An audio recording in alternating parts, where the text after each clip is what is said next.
Well, hello everyone, and welcome to another one of our pottery demonstrations here at Andrea Fisher Fine Pottery. I am here with Thomas Tenorio from Santo Domingo Pueblo. Hey Thomas, how's it going today? Yeah, it's going. Thank you for having me doing a demonstration today. I'm going to be painting today. Oh, you're going to be painting.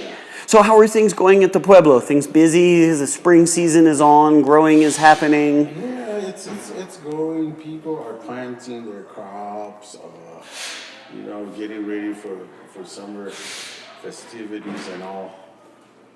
But I'm getting ready for summer myself. Well, good, Thomas. I'm really glad about all of that, and I'm really glad that you brought us some really nice new pots. And and so you're going to be painting today. What do you use for your paints? Today I'm going to be using this wild spinach. Okay. Wild spinach, which is what you see is the black. It goes on very light, but after the firing, it comes out dark black, cobalt black, as I would say. And also, I'll be using to fill in the red with a natural red slick. Red slick. And where do you get your materials from, Thomas? All this material comes from the reservation within our pueblo, and so does the clay and all. Everything comes from the earth, pretty much. I used to be a contemporary potter. I used to buy my paints, my clays, and my firing. And now I went totally traditional in 2006. So everything I do now is totally natural, including the firing. I do the firing outside as well. What changed in 2006? 2006, I guess life changed.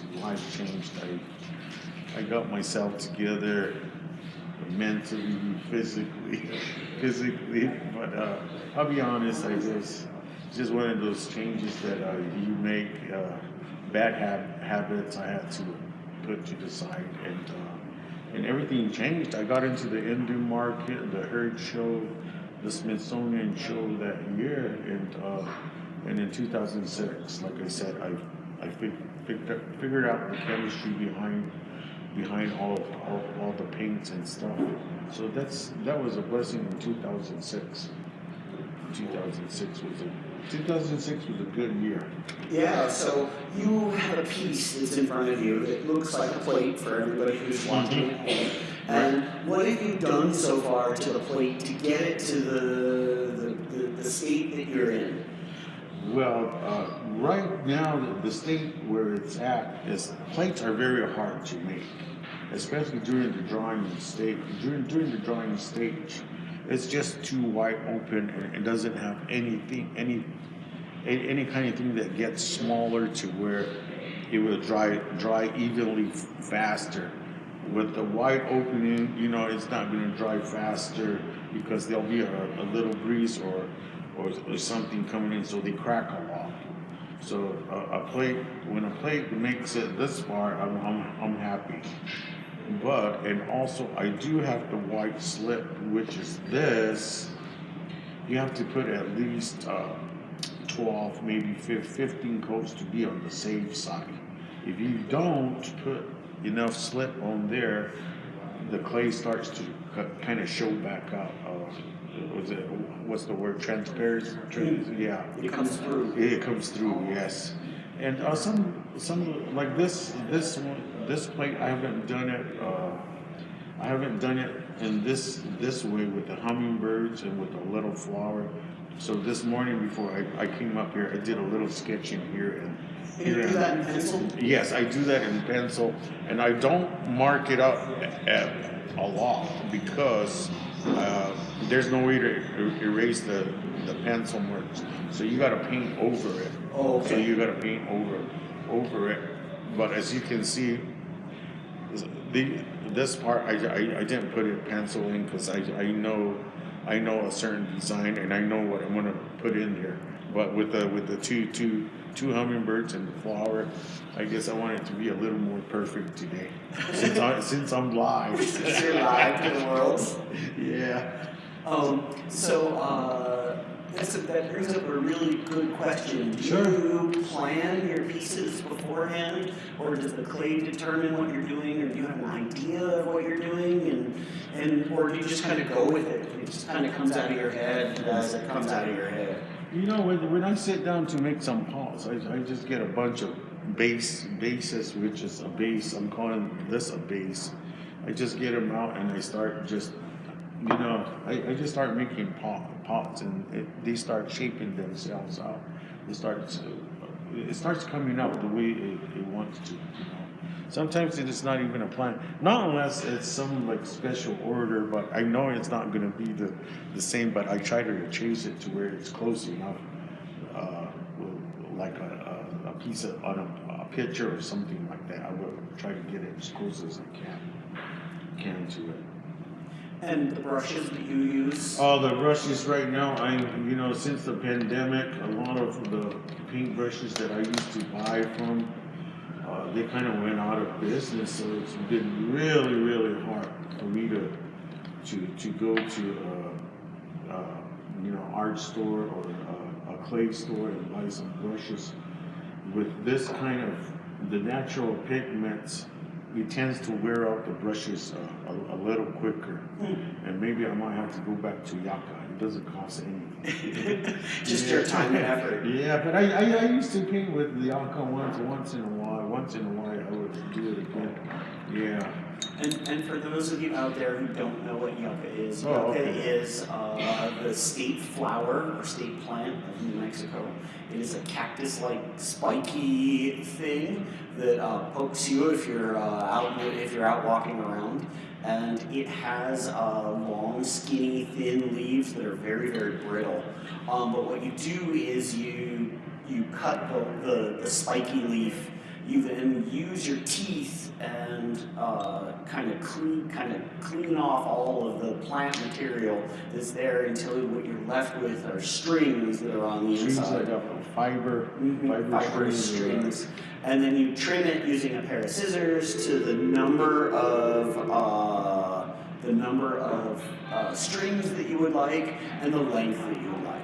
So that's the traditional way of paintbrushes in the area. But lots of people have moved to the store-bought brushes because they're just a little easier. I prefer mine to be hairs from a camel. Okay. Yes, they last a little longer than the usual other brushes. So how do you start? What's the first thing you generally paint onto the surface of a piece? I try to work from inside. That way, when I'm coming back in, when there's no design out here, because sometimes you tend to smear this paint, and then once you smear or once you make a mistake on this, there's no correction on this. There's you just got to improvise and put something like there. So that's where the big black bold designs came from. Is from covering up. Yes. That's what I hear on the. I believe it's the Aguilar ladies that used to do that back in the, if I'm right, the 20s or the 30s or somewhere around there. Yeah. Well, I mean, that's how it's always been done, and the thing is that this art form is made all by hand, and because it's made by hand, those mistakes are inherent in the pieces, and a lot of the artists sometimes view them as actually mistakes. Sometimes artists view them as non-mistakes, and in some cases, some artists would purposely put a mistake in place in the old days because they were trying to identify their pieces from other people's pieces, and knowing what their mistake was a kind of a strange way to sign it, but it was a way to sign it. You know what? That is true. not every piece is meant to be perfect because it's handmade and stuff like that. And I guess I'll share it with you. That's what I do is I know, and my kids know that if it's gonna be mine, if they can't meet the signature, I mean my name underneath the pot, and they'll go if I'm no longer around. They'll look and they'll find a mistake on the pot. Yeah, that's what I do. Yeah, nice. Yes. So we can keep talking. Yeah. I'm You're good at painting and talking at the same time. I used to carry one of my girls. They were 11 months apart. One would be crying, one would be in my arm. Well, their mom went to school, so they didn't bother me. They didn't bother me. Distractions, dogs barking. That's the weird thing about it is when I'm busy home painting, because it seems like people want to come visit. When I used to live right in the village. So it looks like, Thomas, it goes on almost clear. Yes, sometimes you have a hard time. Sometimes you have a hard. It's this paint is the less water you add to it, the little darker it gets. But it's so hard to do the stroke, so I like to put a little more water in there and make it a little more darker in order to supposed to look that way. I won't try to miss a spot, but I do though. So like I said, I sketched this in this morning. This particular piece, I don't want to drink myself, but this is going to the Santa Fe Symphony. Okay. I'm donating this piece for their auction tomorrow night at their gala. Oh, wonderful. But So that means you've got to fire this tonight? I'm gonna fire in the morning. In the morning? Yes, in the morning. Tomorrow morning. So I like doing that, donating to non-profit organizations. It helps me. Sooner or later, I'll go back. That's how I feel too. Yes. It's not going to be at that moment. This is when you least expect it, something good happens. That's always the case. Yeah. Or sometimes when you need it, something great happens. Yes, You there need you it the go. most.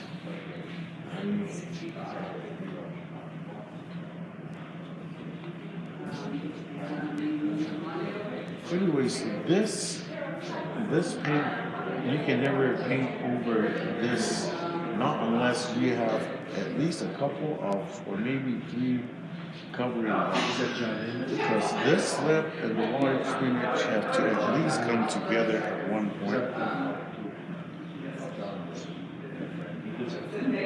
And how did you figure all this stuff out, Thomas? I'm gonna be straightforward with you on that. I've done research on this. I don't come from a family of potters. I come from a family of jewelers. This art was dying, so I just wanted to I wanted to preserve it. I guess what I want to say. So through trial and error and crazy times, yeah. But I finally figured out what I was doing right and what I was doing wrong. But I'm gonna say with the help of my faith, I'm doing it now. But the thing about it is, I'm gonna teach it back to to family and to the tribe as well. Well, that's good. Hopefully these videos will be useful in the future. Well, you know what? I think they will be. I think they will be. Because I learned it from the book. Kenneth Chapman, The Detailed Study of Sentimental Power.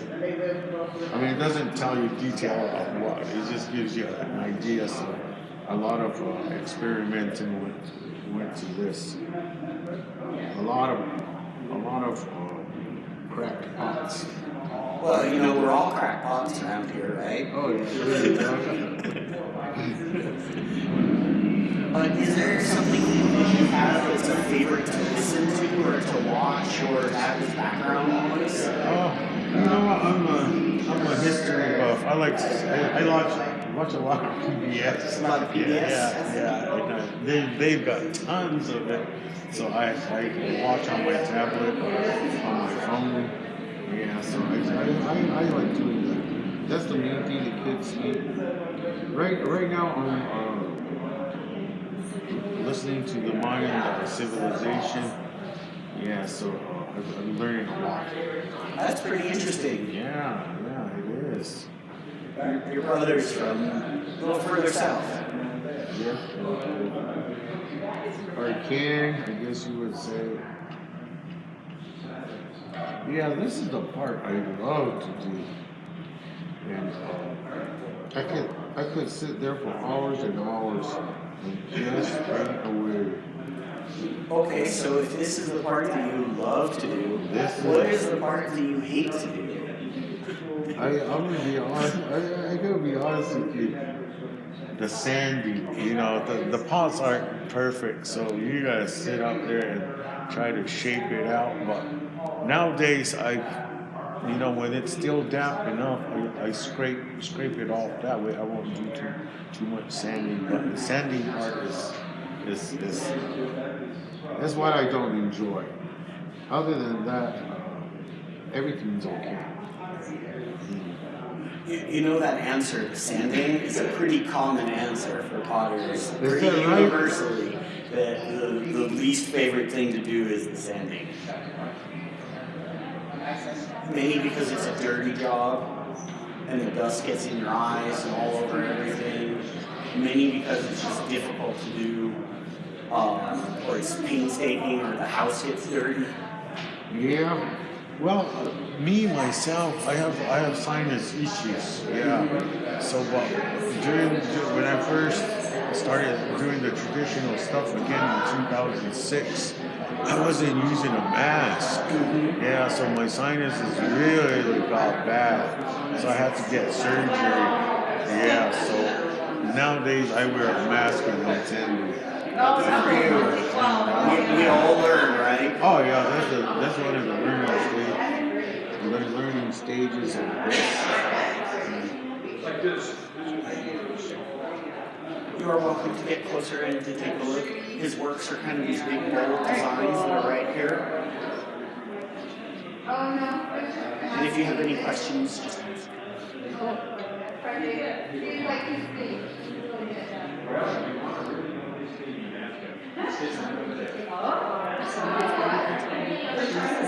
So I see you're wearing gloves. Do fingerprints and oils from your skin make a difference? Yes, the oils from your hands in its raw stage, they'll get on there. And you won't see it till after the firing. There's handprints or fingerprints on here. So even I guess I was speaking and talking. Sometimes it does that. Or even a can of soda pop. Yeah. One time I opened it and it's the fizz from it. Yeah. How many hours does it take to do a large piece? It all depends from the beginning. I do like five of them at not at one time, but I rotate them around. So I start on the bottom, and then I would put it to the side, and I would just basically rotate them around. So you don't just work on one piece? No. You gotta get the clay stable enough, the coil stable enough for the next three coils or 4 coils. Yes, but the bigger pieces. you gotta let that get stable for at least about an hour and a half before you put some more coils on it, because it's gotta hold its own weight. Right. Yeah. So that's actually one of the most common questions that we get is That is. how much time is taken. But the thing is that these are artists and they're not Like clocking in, clocking out. Exactly. And so there are many pieces in many different stages, and so we've actually never had an artist give us a solid answer on how long anything takes. You know what? When we first did this, your mom asked me how long it took, so I was like calculating in my head, and I said, I think at least 25 hours if you were just like not taking a break or anything. And then she said, I really don't think so, but when I got home, I was laying in bed. She is right. It takes more than 25 hours. Yeah. But I love to do this. The painting part is what I love to do. I'm at that stage. So you do the whole part, the clay, the painting. Yeah, and then the firing, I do it outside. It's like in an open flame. It's an open flame firing. Yes, and it is so different. You know what? We have to have a raw pot that's finished. That way we can show them how they look before they. Okay. Before. Yeah, before. Yes. Okay. Here's one. I think this one. I think you guys sold this one. Okay, that's how they look. But after the firing, boom. Yes, beautiful. Yes. What are you drawing with? What are you painting with right now? You mean the paint? No, but I mean you've like planned it. What did you use to plan it out? Oh, it's just in my head, I guess you would say. No, but is this wax? Or what? You mean the paint, or what do you? Or did you? How did you apply the bird right there? Oh, okay. With this, with what I'm. What is that liquid? This is wild spinach that's been boiled.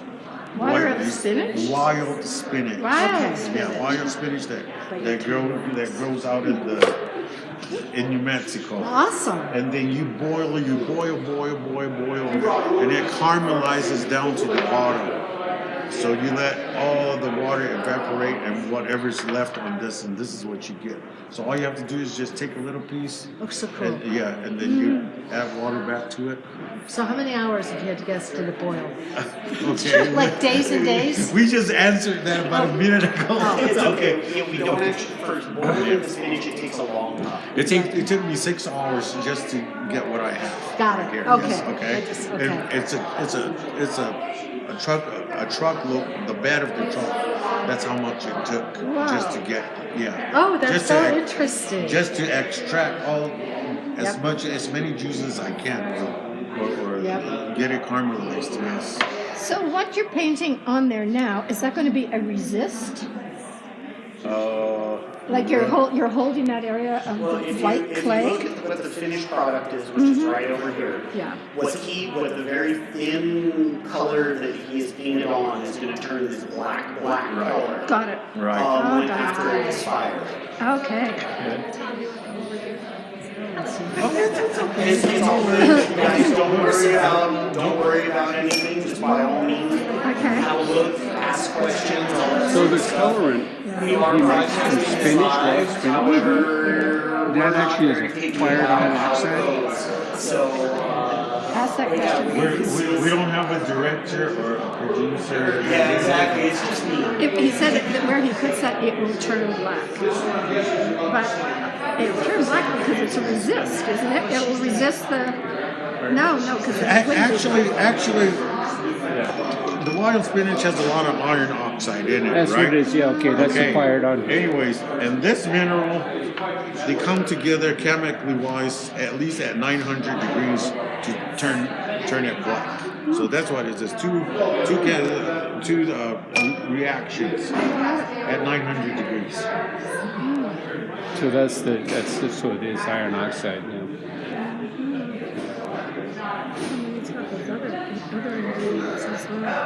Where are you folks Yeah. from? Seattle. Seattle. Okay. Do you have one of your cards with you? I was going to just for the heck of it. Yeah, sure. It's one. If you don't like something that you've done, can you start over, or once you've touched it, that's it? Once you touch it with this, there's no way you gotta That's what I was improvise. just saying. Or even like I was speeding a while ago, so right here. So that's gonna stay there. Yeah, because I had a soda pop, so there's some soda in my mouth. One time I opened it, you know how the fizz comes out? Yeah. I didn't even see it until after the fire it showed up, but it looked cool. Hey, it's original, right? Yeah. These are, you know, so his pieces are these Where you black go? and white chips. Yeah, and he does incredible work. She's like in a different way. He has Oh, a piece yeah. in the house that's permanent. This is my work. I just want to just. Oh wow, that is cool. So I appreciate what you do. I'm a ceramic artist. I appreciate what you do. Look at Well, that. basically, it's pretty big. it's hole in the ground, and then he starts Oh, wow, a I like fire, that and one he too. turns The it rest into is tall. brine, and it's water. They're about that And then tall. the piece is kind of propped up on pottery shards or on Nice. Thank you. Keep that. Yeah. I'm puts gonna his keep piece in it. the middle of it, and then builds a Put fire it over here around with, it. along with the other cards people are Okay. giving me. Thank you. Not that hot, probably around 1,500 degrees. Correct. Kilns are much hotter, and so everything in the gallery is low fired because it's low fired does not hold water. Effectively, waterproofing are glazes. Glaze is effectively sand that melts into glass at high enough temperature. None of these have that. Well, that's the traditional way. 1,000 years ago, there was not exactly electric kilns or fire kilns to fire your things in. So this is the way that they had to do it, and it's the way that it continues to be done today. Yeah. Does the I should ask you, does the like the paint, the colours, do they start to become more faint over time, or is it always as bright as? I was just up at Abiquiu, and they have some old pots out there. I mean, like some old pots, and we're going back to the late 1800s, and they were just as black as these. Oh, right. Yes, so if you go back into, we're talking about the 1200s, 1100s, when the pueblos didn't live up at Chaco Canyon, Mesa Verde area, you see the pottery shards in their process. It is still black, yes. It fades a little. It all depends if it's handled. If they handle it, like some of the pottery, the ladies, you know, put food in there. Yeah. You can see it, but then again, sometimes you know with the grease from the food, you know it tends to like you know give it a little seal on it. Right. Yeah, that's why I was gonna jump in there a while ago. Okay, there's another. Here's an older piece. This is from about, I would say, 1930 from Zuni Pueblo. You can see that it does show the color is still very vivid. Yeah. And so the firing really fixes that to the surface It actually part. was cool having the runaway anyway, the weather now. Yet some people really enjoy that weather look, other people don't. It's all in personal preference. So. Yeah, I was just curious if the lower temperature meant that the colour doesn't hold as well, but it doesn't sound like that. So It doesn't seem like that's the case. And there are, you can go around and find pottery shards here from thousands of years ago, and they still have this kind of same color, same feel to them as today's pots. This is what I just told you, right? I just said that. Yeah. That's amazing. Yeah, it is. I guess it all depends if they handle it. You know, there's a friction on it. Can I ask what you're painting there? I'm painting a couple of hummingbirds around the fall. Yes. I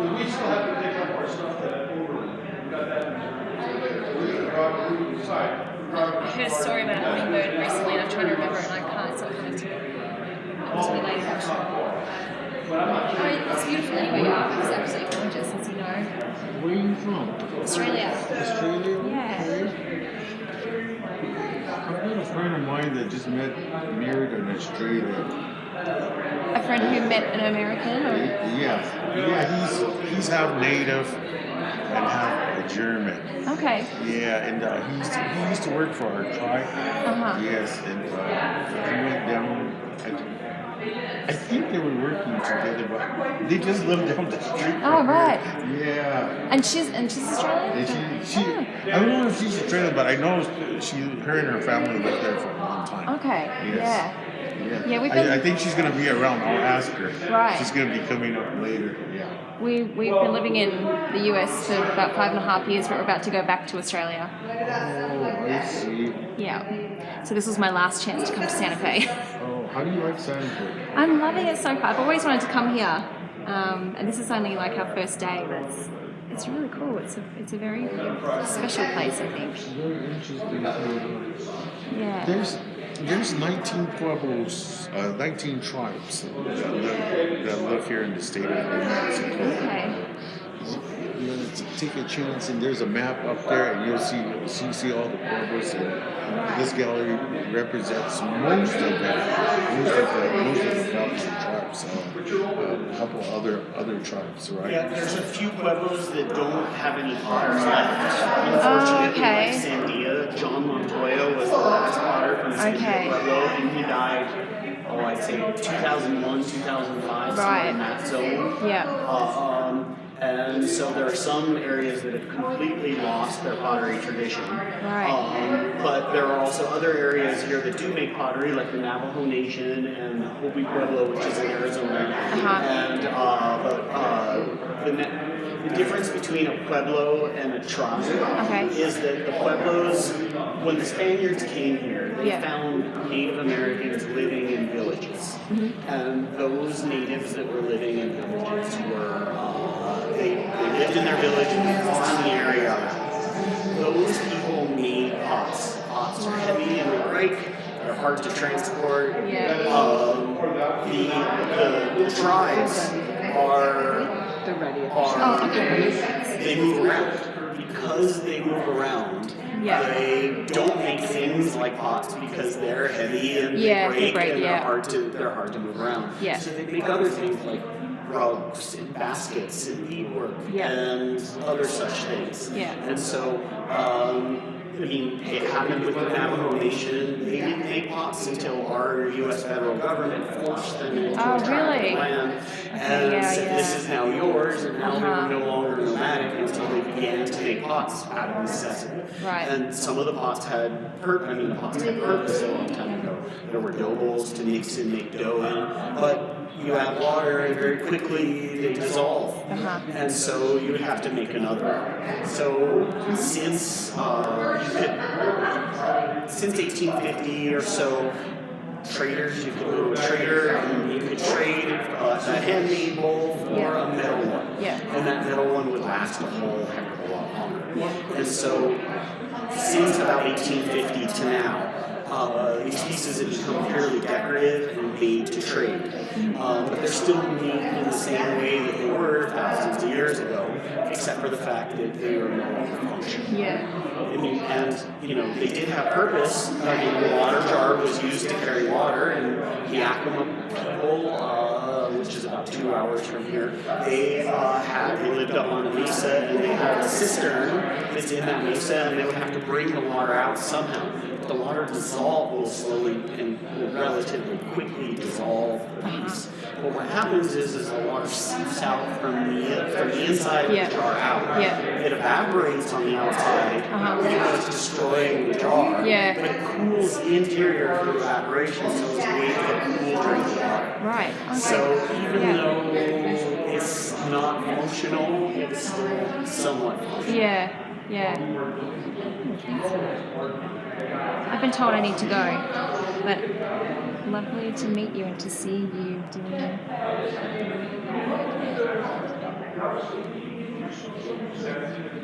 If you get a chance, just Google my name, Thomas Tenorio. Thomas and then, Tenorio, it'll show up, or even Google the gallery here. There's several videos that we've done one with Travel and Leisure magazine. Awesome. Yes, so that's cool. Thank you. Lovely to meet you. Yeah, I'd like to meet you. Thank you. You're so very welcome.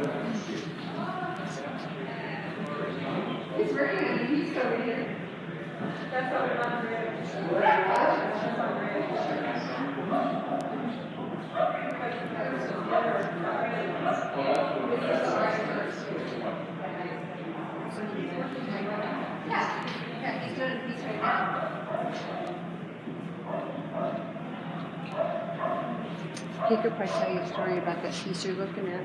I'm sure he could. I bet. I wish you could. I wish I was artsy like that. My girls got artsy, but I did not get I like didn't the have art art. part. I could do crafts, but not arts. That's actually bigger than 17. I like that saying. What's that? I can't do crafts, but I can do art. There is Oh, a difference. I do like- There's a difference. I'm It's the like- same way, actually. Crafts to me is like you're doing the same thing over and over and over again. They're so An precious. artist, you got to change and improvise and do a little more different things. It's a more different feeling stuff, in your yeah. body, probably, to be able to make your hands go like that and stuff. It's probably a feeling you get throughout. Yeah, I'm more crafty than arty. But I bet you don't. I bet your crafts are a little more. How should I say? It will look more unusual to me, and then you as a craft person, me as an artist. Yeah. Yeah. So that's a good thing. Yeah. That's Yeah. a good thing. Okay, fine. Then final decision. Do you want that Oh. piece? Why, is somebody gonna come buy it right now? You could. I suppose it could happen. Yeah. So we can Okay, take tell them that. a So we little can story take about that. your piece over there. That's the one we like. That's unlike you, Thomas. Okay. Let me And, unlike myself. thank you everybody who is tuning in. I think we'll just Okay. end the show. Oh, he's We're live. we're live. It's okay. No, it's okay. Yeah, No, no. no worries, everyone. But yeah, it's if all we good. could- Thank if you, we- Thomas, for being here, and we'll be here till about 4 o'clock today. So if anybody Okay. has any questions, just give us a call. Okay? This is Thomas I know, I'm just Tenorio like, at who's on the Area TV Station over here? Pottery. Thanks much. Well, thank you. You know what? Once I start talking, I space myself out too. I don't know.